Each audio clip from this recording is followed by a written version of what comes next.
Ibu serta rekan teknik yang sangat saya cintai dan saya banggakan. Alhamdulillah ya, puji dan syukur kehadirat Allah kita panjatkan karena kita masih diberikan nikmat sehat, kita bisa kumpul bareng dalam kegiatan yang diselenggarakan oleh Bu Ratna dalam kaitannya untuk mengerjakan tugas seperti guru penggerak ya. Kita berikan aplaus yang meriah karena tidak semua guru bisa lolos menjadi guru penggerak. Karena itu kita patut bangga ya, yang harusnya di sekolah kita ini ada 3 orang guru penggerak, tapi sayang karena terbentur dengan kegiatan laksar CPNS ya, Bu Fevi, Bu Kodeta, akhirnya yang ikut hanya 1. Tapi saya yakin sekarang sudah dibuka nih, udah pada daftar lagi apa belum? Tolong ya, Bapak Ibu semuanya wajib ikut. Kenapa? Karena itu buat jalur masa depan kita ya, jalur Bapak Ibu kalau pekerjaan itu namanya karir ya, penunjang karir kita ya. Jadi tolong kalau ada kesempatan ikuti, jangan sampai tidak ya.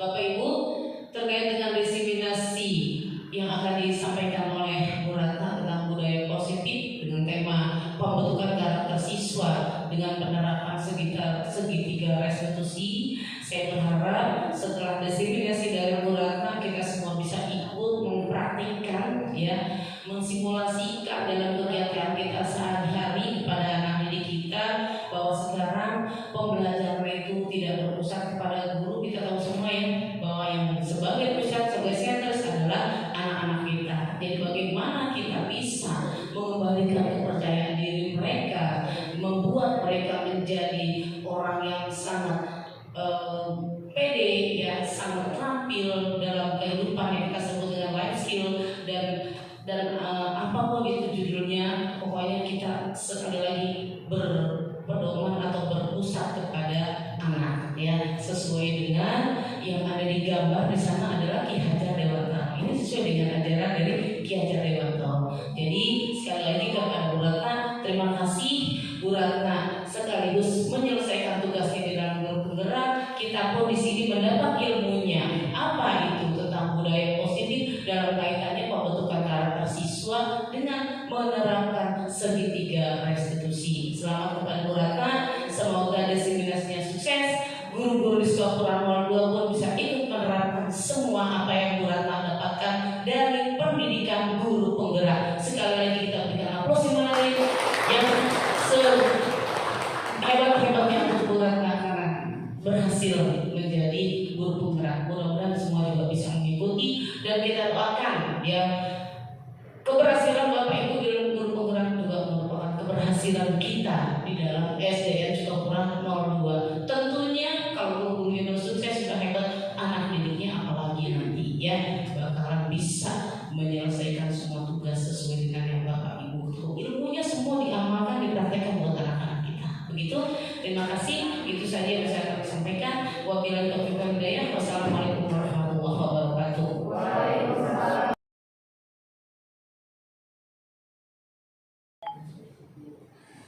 Ya, saya ucapkan terima kasih kepada Ibu Kepala Sekolah yang sudah memberikan sambutan dan arahannya untuk membuka acara kegiatan diseminasi pada siang hari ini. Assalamualaikum warahmatullahi wabarakatuh.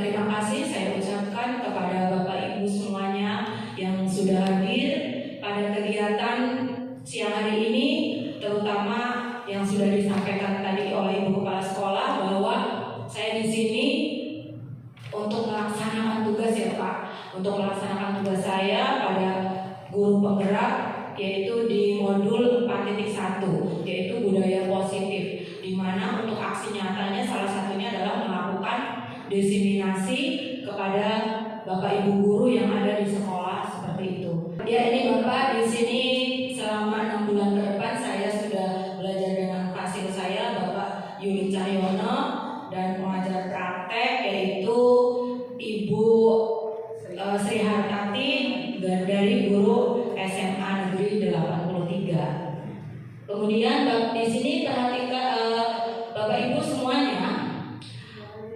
Di sini ada, apakah Anda setuju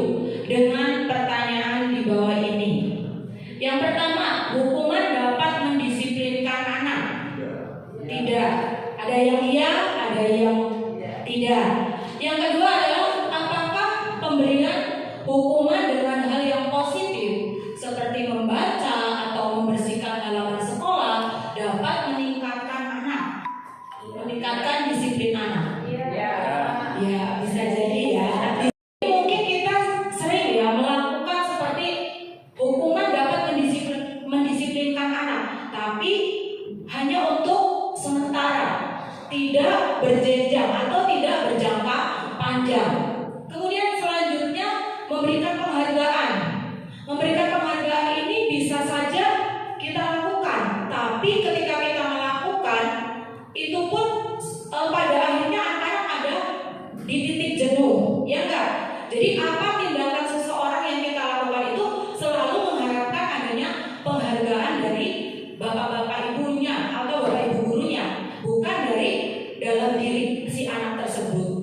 Lah, disinilah selanjutnya di sini budaya positif. Budaya positif ini adalah merupakan perwujudan dari nilai-nilai atau keyakinan universal yang diterapkan di sekolah.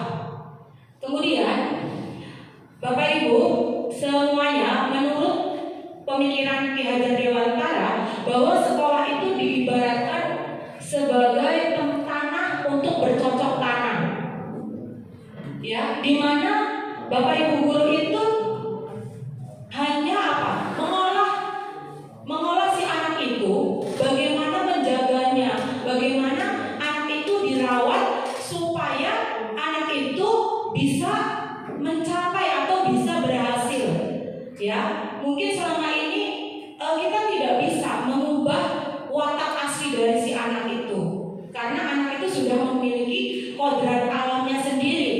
Nah, disinilah kita sebagai guru hanya menjaga, memupuk, mengasih menyiraminya supaya anak ini itu tumbuh ya, kemudian memperbaiki tingkah lakunya yang terutama. Di sini pendidikan terutama di sini. Kemudian seperti kita tahu bahwa di sekolah ini pun seperti yang ini oleh pemikiran Ki Hajar Dewantara bahwa untuk membentuk karakter siswa itu diperlukan adanya kondisi atau lingkungan sekolah yang kondusif atau yang positif. Ya, budaya positif ini diawali dengan adanya perubahan tentang teori kontrol dan stimulus respon. Kita perhatikan ke depan. Ayo Bapak Ibu, kita akan bermain, ya. Ya, ngepalkan tangannya. Kita ngepalkan tangan. Ketika kita mengepalkan tangan, ada teman kita berusaha untuk melepaskannya. Apa yang kita lakukan? Tetap mengepal. Mengapa kita mengepalnya? Kita akan apa? Berusaha sekuat tenaga kita, ya kan, untuk mempertahankan apa yang cita-citakan atau kita anggap itu sesuatu yang benar. Ya, ibarat kata kalau teman kita yang akan membuka itu, mereka apa?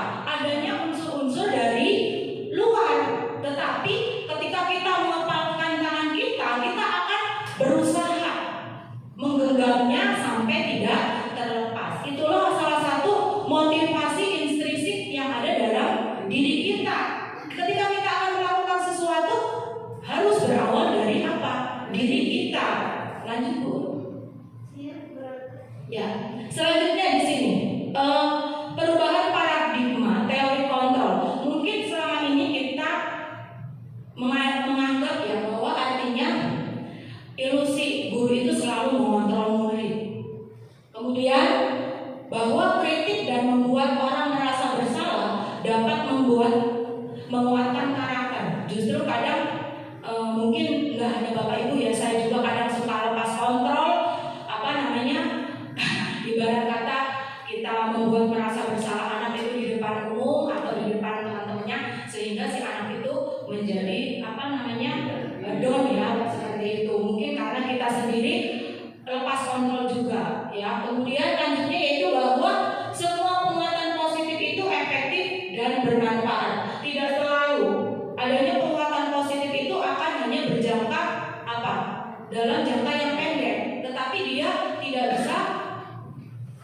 bertahan lama ya. Selanjutnya ilusi bahwa orang dewasa memiliki hak untuk memaksa. Mungkin itu yang sering tertanam di diri kita ya selama ini, mungkin seperti itu. Di sini ada perubahan paradigma stimulus respon atau teori kontrol.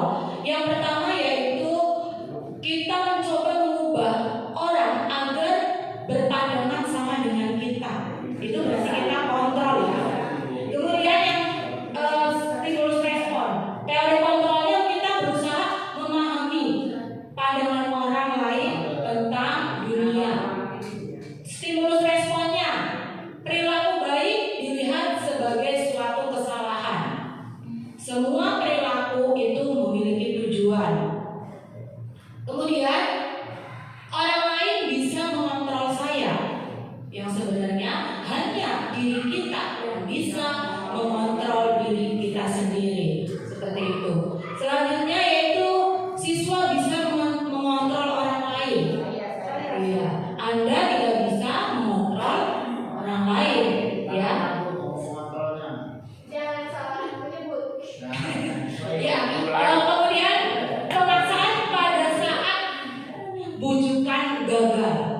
Di sini kolaborasi dan konsekuensi menciptakan pilihan-pilihan baru.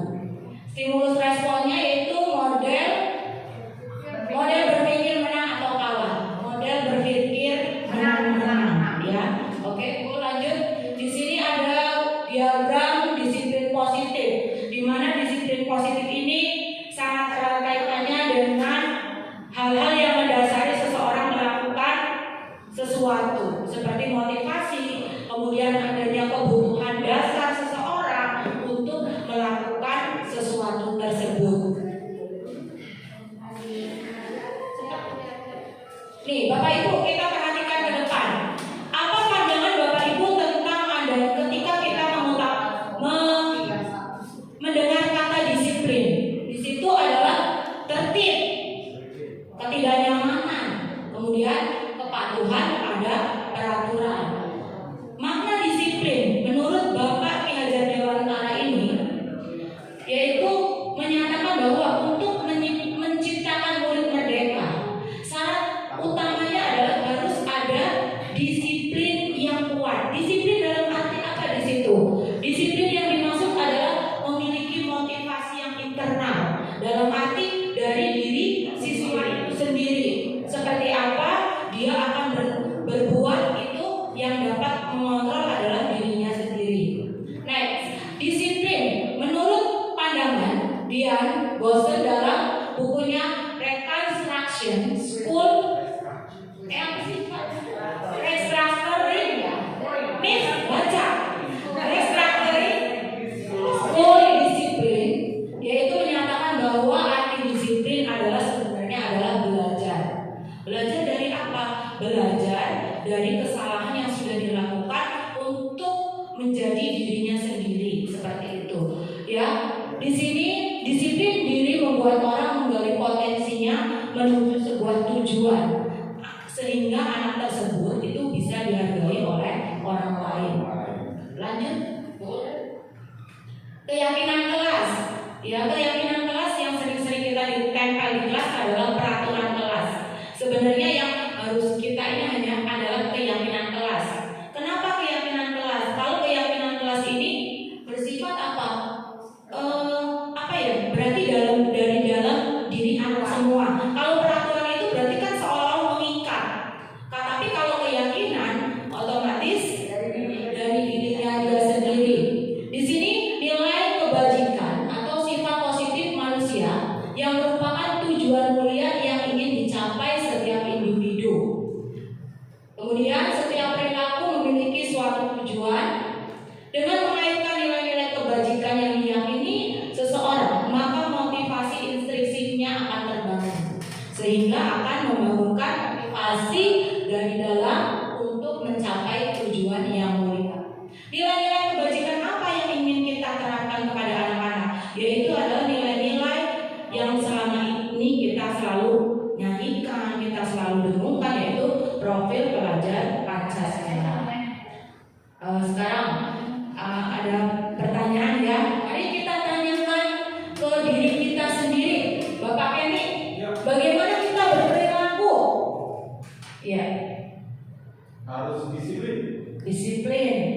Ya, kemudian mengapa kita melakukan segala sesuatu? Karena apa? Kita melakukan sesuatu itu pasti ada tujuan. Iya. Kemudian apakah kita melakukan sesuatu karena ada dorongan dari lingkungan atau ada dorongan dari orang lain? Iya. Ya. Kemudian di sini menurut Dian Gosen juga ada 3 alasan seseorang itu melakukan sesuatu. Yang pertama adalah untuk menghindari ketidaknyamanan atau hukuman. Ya kan, anak-anak ibarat kata yang seperti sering kita ini ya, jadi datang tidak terlambat supaya anak-anak tidak dapat hukuman. Kemudian untuk mendapatkan imbalan atau penghargaan dari orang lain. Ya, pujian ya mungkin. Dan yang terakhir adalah untuk menghargai diri sendiri. Dari ketiga alasan ini, yang perlu kita tanamkan ke anak-anak adalah yang alasan yang ketiga. Jadi walaupun ada orang, walaupun mereka tetap melakukan sesuatu itu hanya untuk menghargai diri sendiri, seperti itu. Kemudian tujuan disiplin positif, yang pertama adalah menanamkan motivasi untuk menjadi orang yang menghargai diri sendiri. Selanjutnya, tidak akan terpengaruh pada adanya hukuman atau hadiah. Menaati peraturan sesuai dengan keyakinan universal atau keyakinan kelas yang telah disepakatinya, seperti itu. Kemudian Bapak Ibu, kita perhatikan di sini, kita begitu saya baca ini pun kita banyak sekali yang ibarat kata mengubah mindset kita seperti itu. Dihukum oleh penghargaan. Ada 8 hasil riset ya yang dipaparkan di sini, yaitu yang pertama pengaruh jangka panjang dan jangka pendek dan jangka panjang. Mungkin penghargaan ini untuk jangka pendek ini akan sangat bagus, tetapi lama kelamaan jika kita lakukan terus akan merasa jenuh juga. Kemudian penghargaan tidak efektif. Ya, selanjutnya itu penghargaan akan merusak hubungan. Ketika kita memberikan penghargaan kepada seseorang, mungkin untuk teman anak-anak yang lain punya rasa yang iri ya, seperti itu. Kemudian selanjutnya penghargaan mengurangi ketepatan, penghargaan menurunkan kualitas, penghargaan mematikan kreativitas. Ini mungkin yang sering kita lakukan di sekolah ya. Begitu anak yang bagus kita apresiasi benar-benar, tapi untuk anak-anak yang memang akhirnya kita mungkin apresiasinya kurang, mungkin seperti itu. Kemudian penghargaan merusak hubungan seperti yang tadi ada lagi ya, dan penghargaan mengurangi ketepatan. Sekarang kita masuk ke apa itu restitusi. Restitusi adalah proses menciptakan kondisi bagi murid untuk memperbaiki kesalahan mereka, di mana restitusi ini merupakan proses kolaborasi antara murid ya untuk mencari solusi akan masalah yang mereka hadapi, membantu murid untuk berpikir tentang orang seperti apa yang mereka inginkan dan bagaimana mereka harus memperlakukan orang lain. Next, bawahnya Bu. Ada 9 ciri-ciri restitusi. Yang pertama adalah bukan untuk menebus kesalahan, namun untuk belajar dari kesalahan. Selanjutnya itu untuk memperbaiki hubungan, tawaran bukan paksaan. Jadi kalau paksaan ini lebih ke konsekuensi, ya konsekuensi. Kemudian restitusi menuntut untuk melihat ke dalam diri. Restitusi mencari kebutuhan dasar yang berdasari tindakan. Restitusi diri adalah cara yang paling baik. Kemudian restitusi fokus pada karakter bukan tindakan. Restitusi fokus pada solusi. Dan restitusi mengembalikan murid yang berbuat salah pada kelompoknya. Seperti yang kita ketahui, ketika anak melakukan sesuatu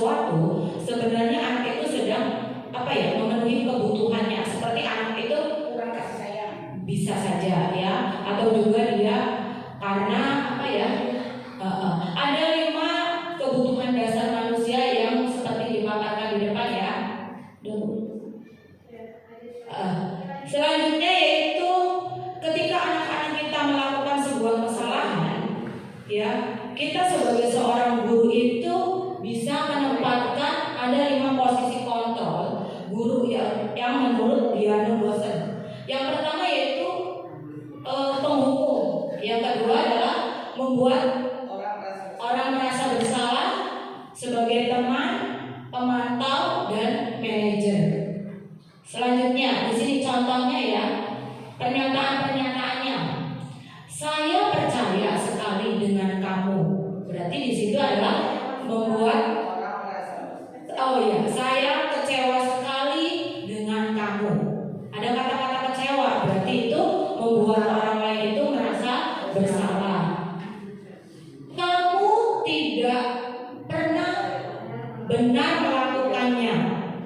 Dari nadanya aja mungkin kita ya sebagai penghukum, ayolah lakukan demi ibu atau bapak, itu sebagai teman, adanya bujukan dan sebagainya. Apakah kamu mau mendapatkan stiker bintang hari ini sebagai pemantau? Selanjutnya yaitu bagaimana kamu bisa menyelesaikan masalah ini, adalah manajer ya. Kemudian kamu selalu yang paling terakhir ya, itu adalah udah mengejas anak ya, yaitu penghukum. Perlu disadari bersama bahwa dari 5 posisi kontrol kita sebagai seorang guru, pencapaian posisi yang terbaik adalah posisi manajer, di mana posisi inilah murid dapat menjadi pribadi yang mandiri, merdeka, dan bertanggung jawab atas segala perilaku dan sikap yang pada akhirnya dapat menciptakan lingkungan yang positif, nyaman, dan aman, seperti itu. Di sini ada segitiga restitusi, yaitu cara penyelesaian permasalahan. Yang pertama yaitu adanya validasi ya, validasi tindakan. Maaf, pindah sini.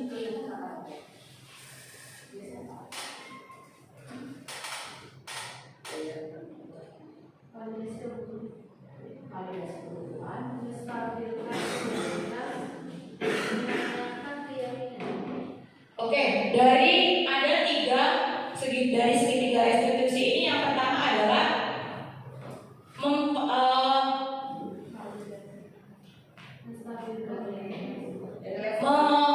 menstabilkan identitas, yaitu anak-anak kita panggil ya, kita di situ apa sebenarnya yang dia lakukan, kita tanyakan kepada anak tersebut. Kemudian validasi kebutuhan. Jadi anak-anak itu melakukan sesuatu itu, apa yang mendasari dari si anak itu. Contoh, anak yang jahil kepada temannya, kita panggil si anak itu, kenapa kamu jahil, seperti itu. Dan yang terakhir adalah menanyakan keyakinan.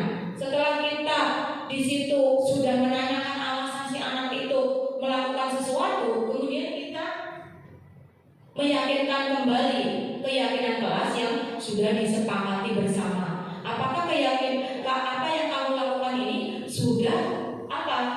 sudah sesuai tidak dengan keyakinan kelas yang kita sampaikan, seperti itu, yang kita pahami atau yang kita sepakati bersama. Nggak usah bertanya. Ya, kita berakhir pada kesimpulannya di sini, yaitu di sini melalui penerapan segitiga restitusi ini, maka diharapkan siswa berani mengakui kesalahannya tanpa adanya kita sebagai guru dengan melakukan mengejas ataupun ngomel-ngomel ya. Kemudian serta menjadi pribadi yang mandiri, merdeka, dan bertanggung jawab atas segala perilaku dan sikapnya. Kemudian guru memposisikan dirinya sebagai manajer. Dengan penerapan segitiga restitusi ini membuat siswa merasa nyaman, sehingga dia dapat bertanggung jawab atas perbuatan yang dilakukannya. Selanjutnya yaitu dengan penerapan budaya positif, diharapkan sekolah dapat terwujud, yaitu sebagai tempat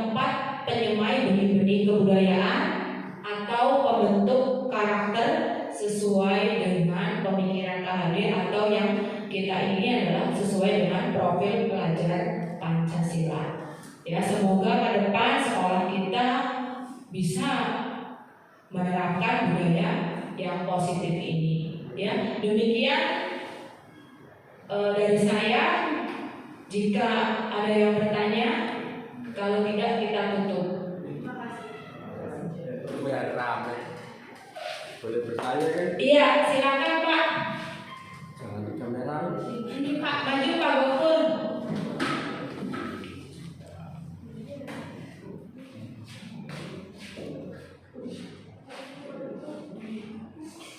Terima kasih kesempatannya narasumber Bu Ratnawati.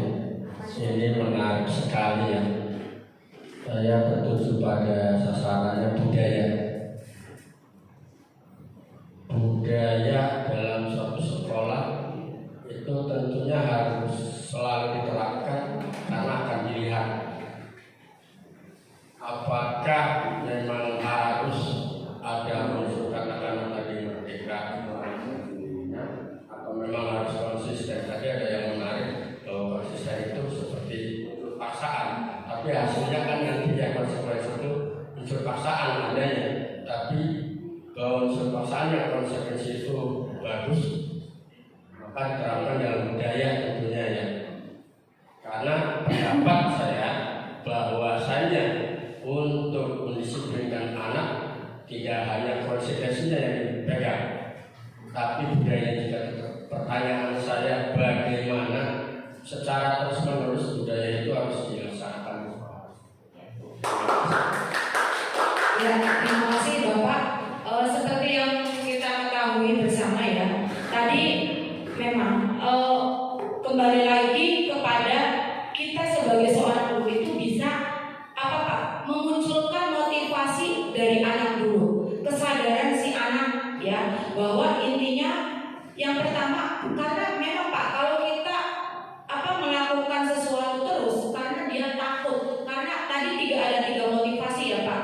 Kalau menghindari kenyamanan, kemudian supaya tidak menghindari hukuman ataupun ketidaknyamanan itu berjangkanya itu hanya sebentar Pak. Ketika kita udah gak ada Pak Guru atau Pak, mesti anak itu akan kembali kepada dirinya sendiri seperti itu. Jadi kita sebagai guru hanya bisa apa Pak? Ayo kita memotivasi diri siswa, kita memberikan pemahaman bahwa apa yang saya lakukan ini itu akan bermanfaat untuk diri saya. Dengan kita berbuat baik, kita berbuat disiplin, itu adalah kita menghargai diri kita. Jadi yang ditanamkan ke anak-anak itu seperti itu dulu. Karena memang mungkin Pak, kalau untuk adanya yang tadi, kalau kita adanya paksaan itu kan namanya konsekuensi. Dalam arti misalkan ketika anak itu tidak mengerjakan tugas pada saat misalkan tidak selesai sampai istirahat, konsekuensinya anak itu kan istirahatnya mundur seperti itu. Tapi bagaimana kita memberitahu kepada anak itu supaya anak itu tahu akan tanggung jawabnya. Jadi dari kita membangun dari diri anaknya itu Pak.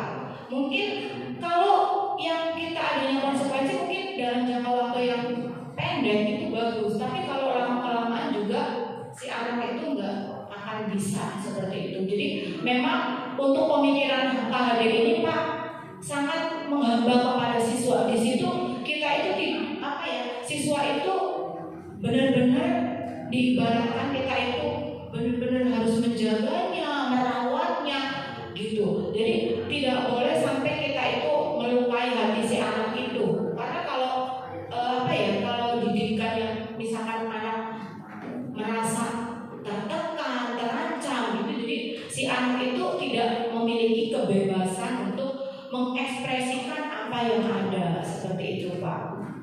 Ya, jadi mungkin kembali lagi dari kita sebagai guru menanamkan ke anak. Kalau anak-anak itu sudah bagus, semuanya pasti akan membudaya yang baik seperti itu Pak.